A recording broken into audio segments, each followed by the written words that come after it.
हर हर महादेव। क्या हाल है दोस्तों। मैं मोहम्मद लुकमान आप सभी का स्वागत करता हूं ज्योतिर्लिंग दर्शन यात्रा के एक और फ्रेश एपिसोड में। तो पिछले वीडियो में आप लोगों ने देखा था कि त्र्यंबकेश्वर के मैं दर्शन करने गया था और वहां पहुंचकर जो है मुझे जो है दर्शन मैं खुद ही नहीं कर पाया, क्योंकि वहां पे एक बोर्ड लगा हुआ था कि हिंदू धर्म के अलावा जो किसी और धर्म के लोग हैं तो वो जो है उस मंदिर में प्रवेश ना करें। तो इस वजह से मैंने सोचा कि अब जब बोर्ड लगा हुआ है तो फिर क्यों ज़बरदस्ती घुसना। तो मैं बाहर से ही जो है वहाँ से जो है दर्शन करके चला आया मैं। और उसके बाद अब जो है वापस आ गया हूँ मैं फिर से नासिक रोड। और नासिक आने के बाद जो है मैं यहाँ पे हूँ बस स्टॉप पे, और यहाँ से जो है बस स्टैंड से जो है मैं बस पकड़ूँगा संभाजी नगर के लिए। क्योंकि इसके बाद जो मेरा जो अगला जो ज्योतिर्लिंग दर्शन का जो प्लान है वो है कृष्णेश्वर ज्योतिर्लिंग का, और वो जो है वो है संभाजी नगर में। तो यहाँ से जो है मैं सोच रहा हूँ कि ट्रेन के बजाय जो है बस पकड़ के ही चला जाता हूँ। हालांकि दूर है, 150 किलोमीटर के आसपास पड़ता है यहाँ से। और देखता हूँ बस मिल जाती है तो ठीक है, नहीं तो फिर अंततः जो है वो ट्रेन से जाना ही पड़ेगा। लेकिन वही है कि ट्रेन की अभी टाइमिंग वैसी नहीं थी, तो इसलिए मैंने सोचा था कि बस से जो है चला जाता हूँ। तो यहीं पर जो है सारी बसेस के बारे में लिखी हुई है सारी चीज़ें, लेकिन दिक्कत यह है कि मराठी में लिखी हुई है, मुझे इतना आइडिया है नहीं। और इसलिए मैं सोच रहा हूँ कि जाता हूँ आगे और देखता हूँ कि कोई बस अभी है भी या नहीं संभाजी नगर के लिए। और अगर बस होती है तो वहाँ जाना आसान हो जाएगा। तो यही है वो बस, और पूरी बस अभी खाली ही है। थोड़ी देर में ये बस खुलेगी। और मैंने जो है इंक्वायरी काउंटर पर पता किया तो सामने में ही ये बस खड़ी थी। तो बैठते हैं, जाते हैं। तो काफ़ी स्ट्रगल करने के बाद जो है आखिरकार मैं यहाँ संभाजी नगर बस स्टैंड पहुँच चुका हूँ। बस की जो है आगे वाली सीट पे मैं बैठा था। बस तो उसमें भीड़ नहीं थी, लेकिन वही था कि पुरानी बस थी और उसमें जो है अक्सर गैस वगैरह बनने लगती है ऐसी। और मुझे बस में ट्रैवल करना जो है ना बहुत ही ज़्यादा मुझे प्रॉब्लम होती है, उसमें वोमिटिंग वगैरह की प्रॉब्लम होती रहती है। तो इसलिए मैं कोशिश करता हूँ कि बस का जो ट्रैवल है वो ज़्यादा से ज़्यादा अवॉइड कर सकूँ, जितना ज़्यादा हो सके उसको अवॉइड करूँ। अवॉइड करने के बाद जो है ट्रेन वगैरह से सफ़र करूँ, ताकि जो है प्रॉब्लम ना हो वोमिटिंग जैसा या फिर जो है मन ख़राब होने जैसा। क्योंकि अगर तबीयत ख़राब हो जाएगी और जितना लंबा ये अभी सफ़र है, अगर तबीयत ख़राब हो गई तो फिर दिक्कत होगी। तो यही है संभाजी नगर का बस स्टैंड। और यहाँ से जो है मैंने जो है जो रूम बुक किया है ऑनलाइन, वो थोड़ी सी दूरी पे शो कर रहा है, लगभग 1 किलोमीटर के आसपास। तो जाता हूँ वहाँ, देखता हूँ, यहीं से निकल जाता हूँ। अगर 1 किलोमीटर है तो वॉक ही कर लूँगा, और नहीं अगर मेन रोड पे ही होगा तो फिर ऑटो वगैरह या बस वगैरह देखता हूँ। अगर कुछ मिल जाता है तो बढ़िया है, नहीं तो फिर वॉक करते करते पहुँच जाऊँगा। तो बाहर से जो है बस स्टैंड की जो बिल्डिंग है कुछ इस तरीके से दिखती है, और देख सकते हैं इस पर लिखा हुआ है मध्यवर्ती बस स्थानक छत्रपति संभाजी नगर। तो आप में से ज़्यादातर लोगों को पता ही होगा कि जो पहले औरंगाबाद था अब जो है वो संभाजी नगर हो गया है। तो होटल जो है वो लगभग 1 किलोमीटर के आसपास शो कर रहा है। और मैं बस स्टैंड से बाहर निकला हूँ और इस चौराहे पे हूँ, और मैप को फॉलो करता करता जो है होटल की तरफ बढ़ रहा हूँ। देखता हूँ कितनी दूर है एक्चुअली। और अगर ज़्यादा दूरी तो जैसा शो कर रहा है मैप पे, वैसे तो उस हिसाब से तो ज़्यादा दूरी नहीं है। देखते हैं कितना टाइम लगता है। तो लगभग 1 किलोमीटर पैदल चलने के बाद जो है मैं पहुंचा था उस होटल में, लेकिन उस होटल वाले का जो बिहेवियर था बहुत ही गंदा था। उसने लगभग आधे घंटे जो है मुझे पहले तो जब मैं वहां पहुंचा तो अजीब तरीके से उसने रिएक्ट किया, जैसे ऐसा लग रहा है कि मैंने उसका कुछ कर्ज लिया हुआ है और कि होटल लेना ही है क्या, वहाँ चले जाइए ना, वहाँ चले जाइए ना। मैंने कहा भैया बुकिंग है, अगर आपको दिक्कत थी तो बुकिंग नहीं लेनी चाहिए थी। उसके बाद फिर जो है वहाँ पर जो है मैं थोड़ी देर रुका कि कहा गया है कि ठीक है बैठिए, मैं रूम वगैरह को जो हूँ रेडी करवाता हूँ। पहले उसने ये भी कहा कि रूम नहीं है खाली, रूम में पानी नहीं है, तो रूम गंदा है, तो रूम ऐसे है, ऐसा कीजिए आप दूसरी जगह रूम ले लीजिए, इस तरीके से उसने मुझे कहा। लेकिन मैंने सोचा कि यार डील ठीक ठाक है, मैंने सोचा कि ठीक है देख लेता हूँ यहाँ वेट करके। आधे घंटे वेट करने के बाद उसने कहा कि यार नहीं, रूम नहीं हो पाएगा, आप चले जाइए। और अगर आप रुकते हैं तो ये आपकी मतलब आप अपने रिस्क पे रुकेंगे। रात में लाइट रहे ना रहे, पानी मिले ना मिले, इससे हमको कोई लेना देना नहीं होगा। अब इस तरीके से जब होटल के रिसेप्शन पे बोला जाए तो फिर कोई क्यों ही रुकेगा भाई। कि अगर एसी रूम लेता हूँ और लाइट ही नहीं रहेगा और पता चला कि पानी ही नहीं है, तो आदमी फ्रेश वगैरह भी नहीं हो पाएगा, तो क्या फ़ायदा है रूम लेने का। उसके बाद मैं फिर से वापस आ गया था संभाजी नगर रेलवे स्टेशन पे। चूँकि मेरे पास जो है रेलवे की टिकट थी, और रेलवे की अगर कंफर्म टिकट आपके पास होती है तो स्टेशन पर जहाँ पर भी जो है इस तरीके से रूम की फैसिलिटी होती है, तो वहाँ पर जो है आप आराम से रूम ले सकते हैं। और यहाँ पर जो है मैंने ये रूम लिया है। तो ये रूम जो है मुझे कंफर्म टिकट होने की वजह से जो है 200 रुपये में पड़ा है 12 घंटे के लिए। और रूम जो है काफ़ी बढ़िया है, आराम से जो है 2 बेड लगे हुए हैं। मैं अकेला ही रहूँगा इस रूम में। टॉयलेट वगैरह सब कुछ जो है नीट एंड क्लीन है। और ये जो खिड़की है उससे जो है आप जो है प्लेटफॉर्म पे भी देख सकते हैं कि आपकी ट्रेन कब आएगी, और अगर आ गई है तो आप यहाँ से झट से उतर के ट्रेन भी पकड़ सकते हैं। तो आपको इस रूम को लेने के लिए जो है IRCTC की वेबसाइट से ही बुकिंग लेनी होगी। ये रूम तो मुझे 12 घंटे के लिए ही मिला था, लेकिन मैं सो गया था, अब काफ़ी थकावट थी। तो मैं जब सोया तो बड़ी लंबी मैं सो गया, बड़ी लंबी मैंने नींद पूरी की है।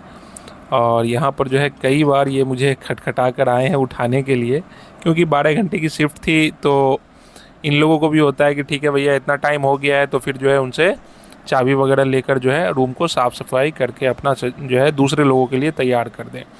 तो इसलिए उन्होंने जो है काफ़ी देर गेट खटखटाया, फिर मैंने जो है उनको गेट खोला। तो ऑलरेडी जो है जो 12 घंटे का जो टाइम होता है, जो रूम छोड़ने का जो टाइम था मेरा सुबह के 8 बजे, उससे काफ़ी लेट था मैं ऑलरेडी। लेकिन फिर भी मैंने उन्हें कहा कि ठीक है 1 घंटे में जो है मैं रूम खाली कर दूँगा।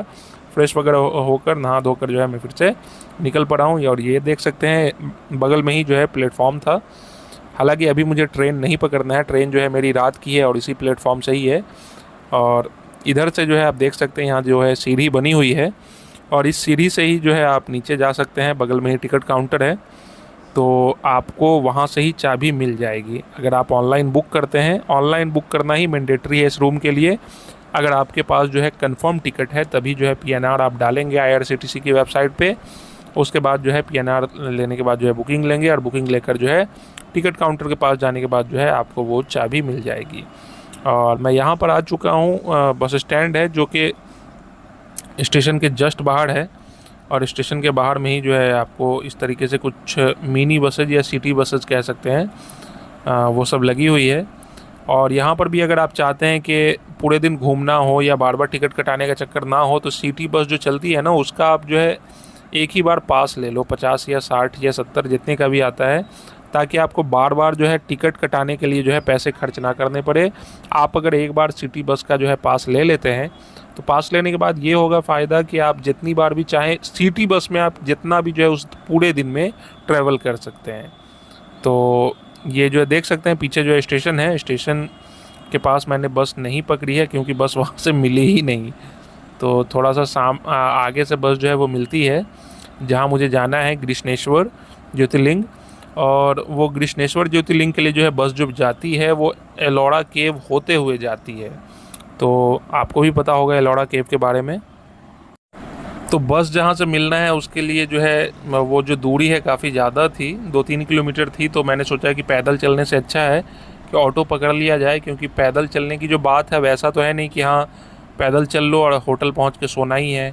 अभी तो पूरा दिन बाकी है, पता नहीं कहाँ कहाँ जाना होगा। तो ऑटो वाले जो सर थे उन्होंने जो है मुझे ओवरब्रिज के पास छोड़ दिया है, और वहीं पर से जो है मुझे ये सिटी बस मिली है।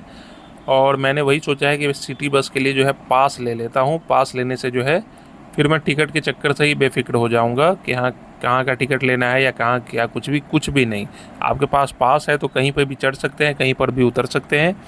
और टाउन ख़त्म होते ही जो है इस तरीके के आपको नज़ारे देखने को मिलेंगे। और लगभग इससे पहले जब मैं नासिक में था वहाँ पर भी कुछ ऐसे ही नज़ारे थे। ज़्यादातर एरिया जो है इसी तरीके से जो है दिख रहा था, बहुत ज़्यादा वो जंगल जैसा नहीं था, ये कटीली झाड़ियाँ जैसे जो है पेड़ पौधे ज़्यादा थे। हाँ, लेकिन ये है कि अगर आप चाहते हैं कि सफ़र का जो है आनंद लिया जाए, तो सफ़र का आनंद लेने के लिए जो है आप इस तरीके के व्यू को देखेंगे तो आपका जो है सफ़र वो बोरिंग नहीं होगा, आराम से जो है सफ़र कटता जाएगा। इस तरीके से बीच में कई गांव वगैरह भी आए हैं, और ज़्यादा दूरी है नहीं वहाँ से। संभाजी नगर से जो है गृष्णेश्वर जो है वहाँ मंदिर जाने के लिए हमको लगता है कि 20-22 किलोमीटर या 25 किलोमीटर ही है, बहुत लंबी दूरी नहीं है कि, तो इसलिए ज़्यादा दिक्कत नहीं होनी है कि बहुत ज़्यादा दूर है। और रोड भी ठीक है। बिहार, अब तो बिहार में भी वैसे रोड ठीक ही है, पहले ऐसी स्थिति होती थी कि बिहार में जो है रोड की दिक्कत होती थी, कहीं भी ट्रैवल करना हो तो 15-20 किलोमीटर के लिए भी जो है 1-1.5 घंटा लग जाता था लोगों को। तो संभाजी नगर से जो है आप अगर जाते हैं कृष्णेश्वर ज्योतिर्लिंग की तरफ तो आपको इसी तरीके से सुंदर सुंदर नज़ारे देखने को मिलेंगे। और सामने जो है वो पहाड़ देख रहे हैं आप, इस तरीके की पहाड़ियाँ जो हैं आपको देखने को ही लगातार मिलती ही रहेंगी। तो आपका सफ़र जो है बहुत ही ज़्यादा मज़ेदार होगा। अगर आप अपनी गाड़ी से आते हैं तब भी बढ़िया है, अगर बाइक से आते हैं तो और बढ़िया है। इस तरीके के सफ़र पे जो है बाइक से सफ़र करना और ज़्यादा मज़ेदार कर देता है सफ़र को। तो इसी बस से मैं आया था और फाइनली मैं अपने गंतव्य पे पहुंच चुका हूं। और रोड पार करके जो है मुझे सामने की तरफ जाना है और वहां पर जो है वो मंदिर है, ये सामने गली आप देख सकते हैं, वही पकड़कर थोड़ा अंदर जाना है और वहीं पर जो है ज्योतिर्लिंग है। और आप लोगों को पता ही होगा कि ये जो कृष्णेश्वर ज्योतिर्लिंग है वो 12वां ज्योतिर्लिंग है। जो कि पहला ज्योतिर्लिंग है वो श्री सोमनाथ जी हैं और ये जो है सबसे अंतिम ज्योतिर्लिंग है जो कि कृष्णेश्वर ज्योतिर्लिंग है। और ये जो है महाराष्ट्र में पड़ता है। अगर आप यहाँ आना चाहते हैं तो आपको पता चल ही गया होगा कि यहाँ आने के लिए जो है आप श्री संभाजी नगर आइए, वहाँ से जो है बस वगैरह पकड़कर या ऑटो पकड़कर या फिर अगर आपकी पर्सनल गाड़ी है तो उससे भी आप डायरेक्ट यहाँ आ सकते हैं। और इस रास्ते में जाते ही जो है मंदिर जो है यहाँ से बहुत ज़्यादा दूर नहीं है, 50-100 मीटर की दूरी है यहाँ से। और देख सकते हैं दोनों साइड में जो है थाली की पूजा की थाली वगैरह के लिए जो है सामग्री है मिल रही। हालांकि ये जो अभी बहुत ही ज़्यादा सुबह का टाइम है, 9-10 बज रहे हैं, तो इस वजह से जो है यहाँ पर अभी दुकानें जो है बहुत सारी खुली नहीं हैं। लेकिन फिर भी जो पूजा की थाली वगैरह की दुकानें हैं, आपको जो है फल वगैरह प्रसाद वगैरह की जो दुकानें हैं वो दिख रही होंगी और नारियल वगैरह है, ये सारी चीज़ें दिखेंगी। वो जो सामने शिखर दिख रहा है ना, वो वही है कृष्णेश्वर ज्योतिर्लिंग का ही शिखर है, उसी मंदिर का। और बहुत ज़्यादा दूरी अब नहीं रह गई है। सामने जो है वो देख रहे हैं शिखर दिख रहा है और शिखर के जस्ट नीचे जो है सामने देख रहे हैं बाउंड्री भी दिख रही है। तो वहीं हमें जाना है, वहीं दर्शन करने हैं महादेव के। और ये देखिए इसके दाएं साइड में जो है यहाँ पर भी एक मंदिर है, ये दाएं साइड में। और ये देखिए ये मंदिर है संकल्पित, कहते हैं समाधि मंदिर है। इस मंदिर का नाम है संकल्पित समाधि मंदिर। तो लोग इसमें जो है विश्राम वगैरह कर रहे हैं दर्शन करके। ज़्यादातर वही लोग हैं जो इसमें से दर्शन करने के बाद जो है वो वहाँ पर विश्राम कर रहे हैं। और यहाँ पे देख सकते हैं प्रसिद्ध पेड़ा वगैरह ये सब जो है दिख रहा है क्या, और जो कि महादेव का जो है लगभग जो है बहुत ही प्यारा जो है प्रसाद कहा जा सकता है, बहुत ही पसंदीदा। जो भी लोग आते हैं ज्योतिर्लिंग वगैरह के दर्शन करने तो वो अपने साथ में प्रसाद के तौर पर पेड़ा ज़रूर ले जाते हैं। तो यही इसी गली में जो है एंट्रेंस है। दोनों तरफ देख सकते हैं पूजा की थाली वगैरह और प्रसाद वगैरह की जो दुकानें हैं वो बहुत ही ज़्यादा है। और मोबाइल वगैरह या सामान वगैरह रखने का जो लॉकर वगैरह है वो भी बना हुआ है, क्योंकि फ़ोन वगैरह या कैमरा वगैरह आप लेकर अंदर नहीं जा सकते हैं, बैग वगैरह लेकर आप अंदर नहीं जा सकते हैं। और यही जो है वो एंट्रेंस है, यहीं से आपको अंदर घुसना है और यहीं पर जो है एग्ज़िट पॉइंट है। तो कैमरा अब यहीं पर जो है मुझे बंद करना है। यहाँ पे देख सकते हैं लॉकर वगैरह है, कहीं पर जो है अपने सामान को रख के मैं आता हूँ दर्शन करके। और यहीं पर इस वीडियो को अभी रोक देता हूँ और दर्शन करके आता हूँ, तो फिर आपसे मिलता हूँ। तो फाइनली बाबा जी के दर्शन यहाँ हो गए हैं। और ये देखिए इधर से जो है थोड़ा सा बैकयार्ड साइड से मैं दिखा रहा हूँ आपको, क्या पता कुछ दिख जाए बाहर से भी एक कैमरे में, क्योंकि कैमरा वगैरह ले जाना तो अंदर अलाउ था नहीं, तो इसलिए मैं देखता हूँ इधर से अगर कुछ दीवार कहीं पे छोटी हो तो कुछ दिख जाए आपको। बाबा जी के दर्शन तो नहीं होंगे, लेकिन वही है कि जो प्रांगण है मंदिर का, उस प्रांगण के शायद दर्शन वगैरह हो जाए यहाँ से, तो इसलिए मैं इधर जाके देखता हूँ। और इस साइड में वही है संकल्पित समाधि मंदिर है, वही यहाँ तक फैला हुआ है। ठीक उसके अपोजिट साइड में है ये मंदिर ज्योतिर्लिंग। और ज़्यादातर इस मंदिर में जो है संकल्पित समाधि मंदिर में ज़्यादातर वही लोग हैं जो इधर जो है ज्योतिर्लिंग के दर्शन करने के बाद जो है वहाँ पर विश्राम वगैरह कर रहे हैं दर्शन करके। और जो इसके ठीक नीचे से जो है रोड आया हुआ है जिस तरफ से हम लोग आए हैं, और बहुत ही सुंदर नज़ारा है इधर से। अगर आप कैमरे में किस तरीके से देख रहे हैं इस नज़ारे को मुझे नहीं पता, लेकिन जब आप यहाँ पर आएंगे तो एक अलग सी शांति मिलेगी, एक अलग सी सुंदरता है। आप यहाँ पर खड़े होकर आपको मन करेगा कि थोड़ी देर आराम से खड़े होकर इन नज़ारों को देखता रहूं, और बड़ी ही शांति मिलेगी, बड़ा ही आनंद आएगा आपको इन नज़ारों को देखकर। ये देख सकते हैं, मुझे नहीं पता कि कैमरा कितना जस्टिफाई कर रहा है इस व्यू को, लेकिन जो है व्यू बहुत ही मज़ेदार है, बहुत ही आनंददायक है। और ये देखिए वो ज्योतिर्लिंग का जो शिखर है वो है, प्रांगण वगैरह यहाँ से भी नहीं दिख रहा है। तो चलते हैं अब यहाँ से, अब वापस अपने संभाजी नगर की ओर। एलोरा केव मेरा प्लान था जाने का, लेकिन मैं सोच रहा हूँ अब नहीं जाऊँगा। तो वापस चलते हैं फिर से संभाजी नगर की ओर, और यहीं से जो है नीचे जो है ये देख सकते हैं मैं वापस जा रहा हूँ। दोनों तरफ जो है कुछ कुछ दुकानें अब खुल चुकी हैं, और सामने जो है वो रोड है, वहीं रोड के पास जो है फिर बस मिलेगी, और वहीं से वापस हमको संभाजी नगर जाना है।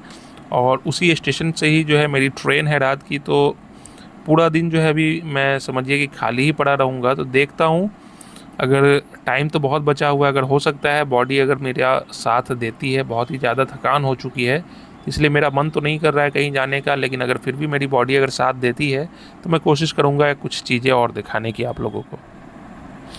तो बस पकड़ लिया है मैंने वहाँ पर थोड़ी देर रुकने के बाद, और मैं सोच रहा हूँ कि एलोरा केव जाऊँ या ना जाऊँ। जाने का सोचता हूँ, लेकिन दिक्कत यह है कि सामान जो है ना उसको मुझे हमेशा अपने साथ लेकर घूमना होता है, और बैग मेरा बहुत ही ज़्यादा भारी है। इस कारण से जो है थकान ज़्यादा हो रही है, तो मेरा मन नहीं कर रहा है कि बहुत ज़्यादा जगह जाऊँ। थोड़ी एनर्जी मैं बचा के भी रखना चाह रहा हूँ, और शाम को मेरी ट्रेन है, और ये जो ट्रेन है मेरी शाम की ट्रेन है, और सुबह सुबह ही जो है मुझे पुणे उतार देगी। ये संभाजी नगर से पुणे के लिए ट्रेन है, और पुणे से जो है मुझे 140 किलोमीटर जो है बाय बस जाना है, 140 या 150 किलोमीटर, और 140 या 50 किलोमीटर जाना है, भीमा शंकर जी के दर्शन करने हैं, और वहाँ से जो है फिर 140-50 किलोमीटर ट्रैवल करके वापस जो है शाम तक पुणे आ जाना है। और वहीं पुणे से ही जो है उसी शाम को मेरी ट्रेन है नागा अर्जुन श्रीशैलम के लिए, जो कि हैदराबाद के लिए मेरी ट्रेन है, और हैदराबाद से मैं जाऊँगा नागा अर्जुन श्रीशैलम। तो मैं सोच ही रहा था कि इतना टाइम बचा है, पता नहीं कैसे दिन गुजरेगा, और आखिरकार मेरे स्कूल से जो है मेरे एचएम का कॉल आ गया है कि एक ट्रेनिंग है ई शिक्षा कोर्स की। चूँकि मैं गवर्नमेंट जॉब में हूँ, टीचर हूँ, तो ई शिक्षा कोर्स की एक ट्रेनिंग है जो कि गर्मी छुट्टी के बीच में ही एक दिन के लिए रख दी गई है। तो इस कारण से जो है आगे का सफ़र जो है मुझे रोकना पड़ेगा। जो टिकट है मेरी आगे की वो कैंसिल करके जो है वापस मुझे बिहार लौटना है मुंबई से। तो मैं सोच रहा हूँ कि आज की ट्रेन पकड़ के मैं पुणे चला जाता हूँ, वहाँ भीमा शंकर जी के दर्शन करके वापस जो है फिर बिहार लौट जाता हूँ।